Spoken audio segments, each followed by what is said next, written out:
এরা হলো বিভিন্ন এনজিও প্রতিষ্ঠানে কাজ করছে, সচিবালয় চালানোর মতো অভিজ্ঞতা এদের নাই। আমার কাছে এমন একটা তথ্য আছে, একজন উপদেষ্টা যায় আর সচিবরে বলতেছে যে আপনার যে ফাইলটা পাঠাইছেন অনুমোদনের জন্য কি আমি কোন জায়গায় লিখবো, মানে অনুমোদনটা কোন জায়গায় দিয়ে লেখা সই দিবে সেটাও ওই সচিবের কাছে জিজ্ঞাসা করতে হয়। নবম শ্রেণীর পাঠ্য বই যেটা পাবলিশড হয়েছে, পরিণতি, বইটার নাম হলো পরিণতি। সেখানে যায় দেখবেন রাজনৈতিক দলদের ইতিহাস লেখা হয়েছে, আন্দোলনের সংগ্রামের ঐতিহ্যবাহী সর্ববৃহৎ এবং সর্বপুরনো রাজনৈতিক দলটা নাম হলো আওয়ামী লীগ। এটা আমাদের, আমি ওটা চ্যালেঞ্জ করলাম ওপেন আপনাকে এবং ধিক্কার জানাই। আমাদের দেশে একটা অগ্রহায়ণ মাসে দেখবেন নবান্নের একটা খেলা হয়, সেখানে ষাঁড়ের লড়াই হয়, দুইটা ষাঁড়কে দিয়ে লড়াই করা হয়। তো দুইটা তো আর জিতে না, একটা জিতে। তো যে ষাঁড়টা পালায়া যায় পরাজিত হয়ে, ওর মালিক আর কিন্তু এই ষাঁড়টাকে কখনো আর লড়াইয়ে ফিরে আনে না, একে কসাইয়ের কাছে বিক্রি করে। তার মানে হলো তার মনোবল নাই, সে লড়াই করার মতো মেন্টালিটি হারাই ফেলছে। যারা পালায়া যায় লড়াই থুয়ে যুদ্ধের ময়দান থেকে, তাদের মনোবল ভেঙে যায়।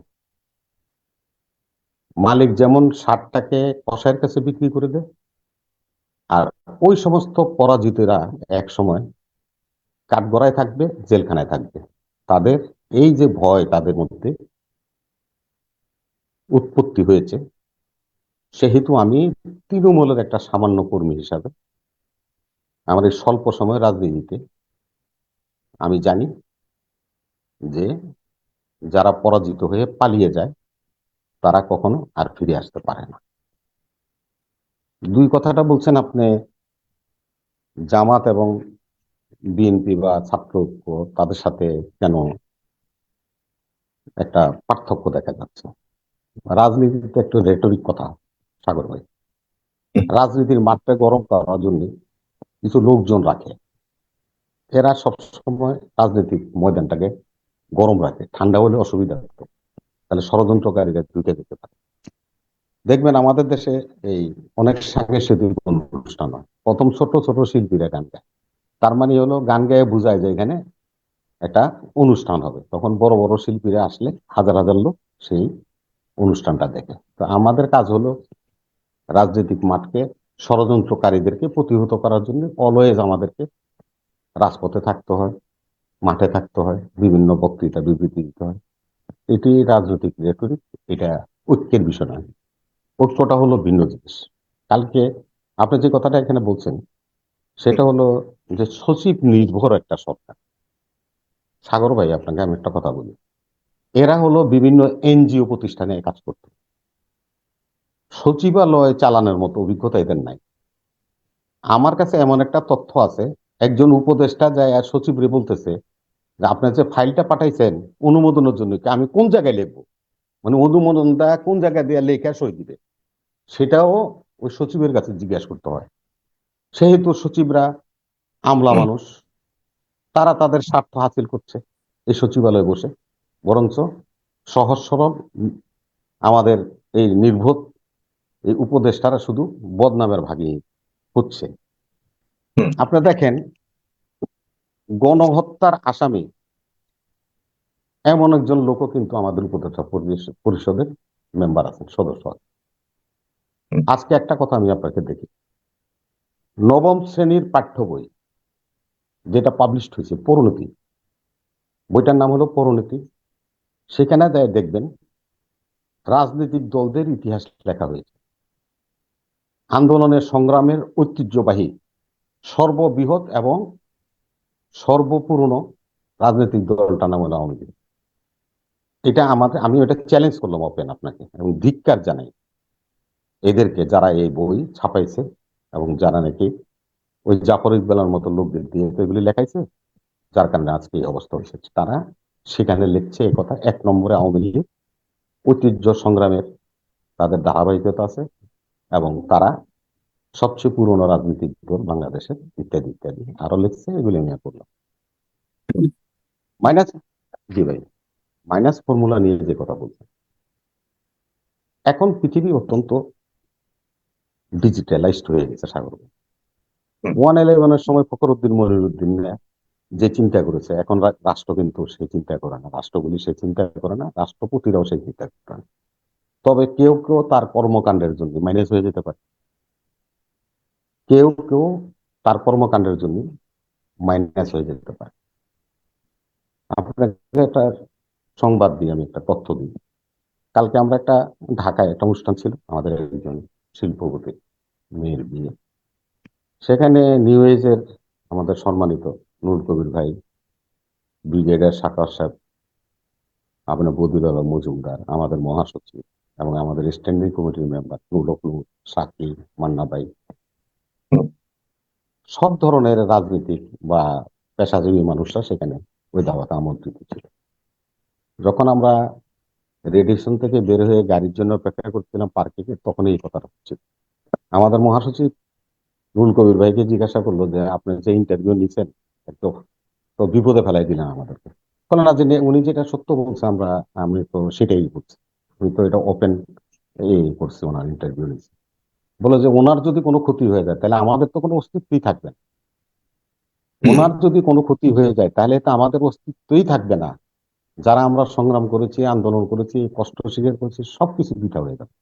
এই কথাটা আমার মহাসচিব নুরুল কবির ভাই এবং ব্রিগেডিয়ার সাকোয়ার সাহেব এবং মজুমদার সাহেব, বদিউল আলম মজুমদার সহ সব রাজনীতিবিদরা এবং অন্যান্যরা ছিল, স্টেক হোল্ডার। এখন আপনার একটা কথা হলো যে আমার ভাই তরুণ উদীয়মান, তাদের কাছে আমাদের রাষ্ট্র নিরাপদ থাকবে আমরা এটা মনে করি। আন্দোলন সংগ্রাম করে তারা রাষ্ট্রকে রাষ্ট্রকে স্বৈরাচার মুক্ত করেছে, খুনির হাত থেকে রক্ষা করেছে, আমাদেরকে রক্ষা করেছে, জাতিকে। আমার ভাই বললো যে সংবিধানের চারটা বিষয় মনে করি, সংবিধান বাতিল হলে কি হবে, এই বিষয়ে আমার প্রশ্ন রইল সাগর ভাই। এটার আমার সাংবিধানিক ভাবে ব্যাখ্যা দিতে হবে, মন গড়া কথা বললে তো হবে না। আমাদের দেশে দুইবার সংবিধান স্থগিত হয়েছে। একবার আমার দলের রবি ভাই, সরকার কি সংবিধান মাইনা জিয়াউর। হইছে? রবি ভাই, সরকার কি সংবিধান মাইনা হইছে? আপনার সময় বললেন, আমি প্রশ্ন রাখছি তো, আপনি বললেন। আমি যেটা বলছি আপনাকে, মন গড়া কথা বলবেন না, সাংবিধানিক ভাবে কথা বলবেন। আমি বলছি যে জিয়াউর রহমান সাহেব এই সংবিধান স্থগিত করেছিল, নট বাতিল। আরেকবারও সংবিধানটা স্থগিত হয়েছিল যখন জেনারেল এরশাদ সামরিক কূ করেছিল, তখন স্থগিত হয়েছিল। সংবিধান কখনো বাতিল হলে যে শূন্যতা সৃষ্টি হবে, তাহলে তো ওই যে হাসিনা যারা নাকি চোখ পুরো বহাই দিয়ে গেছে, তাহলে সবই সবকিছু হবে, তাহলে তো কিছুই থাকবে না। এটা তো বুঝতে হবে, সংবিধান বাতিল হয়ে গেলে তো সর্বনাশ, রাষ্ট্রে একটা ব্যাকম সৃষ্টি হবে। যে কেউ আমার রাষ্ট্র হামলা করে দিতে পারে, যে কেউ আমার রাষ্ট্রের স্বাধীনতার সার্বভৌমত্বের প্রতি হুমকি করতে পারে, কারণ আমার সংবিধানই নেই, আমি কৃষি জাতি। এখানে একটা সমস্যা আছে বলে আমি মনে করি। দ্বিতীয়ত, সরকার গঠন নিয়ে যে কথাটা বলছে, 5ই আগস্টে পরে সেনাপ্রধান রাজনৈতিক দল এবং স্টেক হোল্ডারদেরকে উনি ডাকছিলেন, সেখানে বিএনপিও ছিল, অন্যান্য দলও ছিল। এই কথাটাও আমাদের মহাসচিব ক্লিয়ার করেছে। সেদিন উনি সবার সাথে সৌজন্য কথাবার্তা বলেছেন এবং বলছেন আমরা অচিরেই একটা সরকার গঠন করব সকলের মতামত নিয়ে। কিন্তু যেদিন সরকার গঠন করা হয়েছে সেদিন কোনো রাজনৈতিক দলকে, ইভেন বিএনপি কেন, কোনো রাজনৈতিক দলকে ওনারা ডাকেন নাই বা জি। এই সম্বন্ধে কিছুই জানে না। এটা অত্যন্ত ক্লিয়ার।